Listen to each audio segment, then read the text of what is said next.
everyone, it's me, Joya, and I welcome you back to All Things Real Estate. That's right, all things real estate. I am here to talk to you today about being a new agent. I know you probably saw my post before where I gave agents some helpful tips, but I just want to kind of talk about being a new agent in slow seasons, which is like the holiday season, and tough time dealing with the economy, as well as dealing with like the government shutdown, as we had more than once in this business.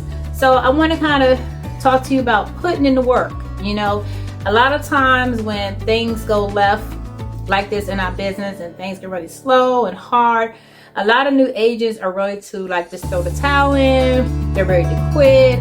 A lot of long-term agents decide to quit because, you know, it's just too hard. They're not making the money they need to make. And actually, that's the wrong thing to do. What you need to do is put in the work.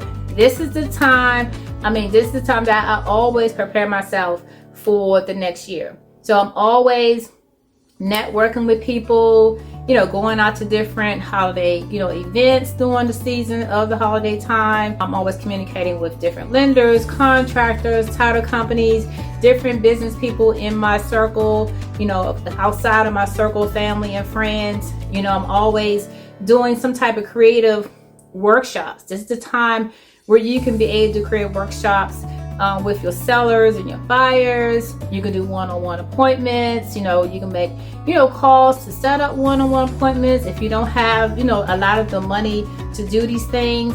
And one of the things that I did for like the workshops, like, okay, how can I get the workshops done without not spending a lot of money outside of me doing the flyers I talked about before, my last video for buyers. So this way I did like a workshop for combination for like sellers and buyers, and I wanted to be a free workshop so they can come out. And what I did was I rented a space at the library. At the time it was like $50, but now it might be like, $100, whatever it is, to rent the room. But I also found the main person who was in charge of the library's community board. And of course, I did this particular one at DC Libraries. So I contacted them and I asked them, what can I do? How can I get my flyers out for my free event to help people to learn about, educate about home buying or about selling their property, to educate them. And I was able to create flyers just like I was before. In my previous video, I talked about how I created a flyer with the staples and got colorful paper. And I created the flyer and I took all the flyers down to the main point of contact person in DC to do the community boards for all the libraries. And I gave them my flyers and they shipped out all the flyers to all the community boards in the libraries in DC. And this was like, yes. So when I did that, I started to get phone calls from people who got my flyer from the library and they wanted to come out to my event, which was going to be up at the local library. And I was able to teach, and I did like 2 different ones, one for seller, one for buyers, to kind of educate them about the process. And that was something that I was able to put into my pipeline. And even with like my buyers from when I did a rental apartments, I put them into my pipeline. I even called like for sale by owners by phone, or I might send out a letter, or I might actually took them a letter in person and then have them come and meet with me. And I put those people into my pipeline. These are things that you want to do as a new agent, especially when you don't have a lot of money. As I mentioned before, is getting yourself out there. I had done flyers where I passed out at barbershops, nail salons, beauty hair salons, anywhere I can think of that would be free.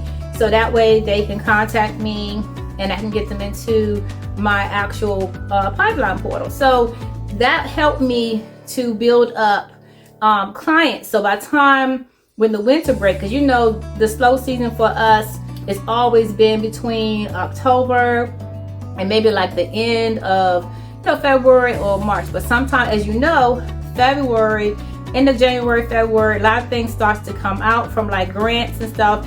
Any money that's been dedicated towards home buying, whatever the different counties, that it might start coming out. And that's the time you can be able to share that information with everybody in your pipeline about these new programs and see where they are, if they meet some of the programs. Because during this time, a lot of people that you met with should have been working on some of the things that you have discussed when you met with them one-on-one. So some of those people might be able to qualify for the program. So then now you got clients that you already got ready, you already been through, you already got through the process. It is a matter of getting them through the lender part, and they're able to participate in the programs, and they'd be able to purchase a home. So those would be buyers that's already like pre-ready to go. So these are some of the things that, you know, I did. I even, you know, just another little quick tip, I even sent out like Christmas cards to people. That's not only just within my circle, but people that I have met. I got their business card, you know, that I've met with at different events and stuff I attended, and I send them Christmas cards. And also one more good tip is to network with nonprofit organizations. You know, that's another good source of networking with them. So you can go to their organizations and do free workshops as well. And that's another way of being able to build up your clientele as well as your pipeline of different type of businesses or contacts you have. And all these little things will keep you busy. So it will kind of distract you from the downside of the market being slow or the government having these problems.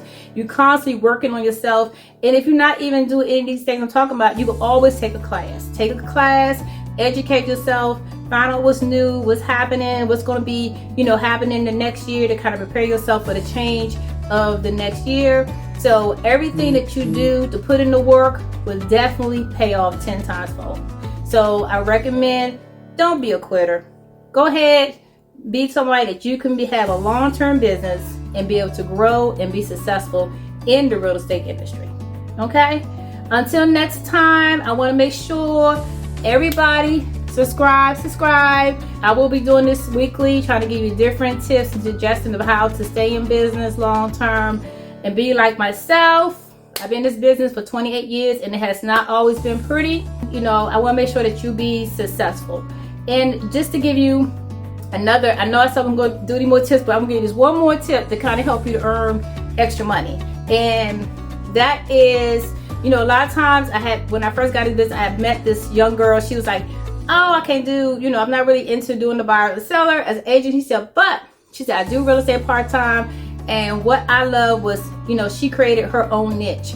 She still did real estate, but she did it the way that she was comfortable with. And she became a rental specialist because the turnaround time is quicker because, you know, with regular transactions, it could be 30 or 45 days to close. And she wanted to be a renter agent. So she did that because it was quicker money. It was part-time for her. And she enjoyed working with people, doing the same thing we do with regular buyers, get their applications in, help with their credits, letter explanations about their circumstances, whatever it is that they might need to help them to get them, you know, a nice place to live. And she enjoyed helping people find homes. But again, she was a rental specialist. She made extra money. But this is another way for you too can be a rental agent, make extra money and take that little bit of money and invest in your long-term business of being a buyer agent or a seller agent. So that is my last tip for today, that is. And I look forward to seeing y'all next week. Definitely come back and listen to All Things Real Estate. As you know, I am Joya, the Extraordinary Realtor, as well as Plan Queen. And I look forward in talking with you and seeing you again soon.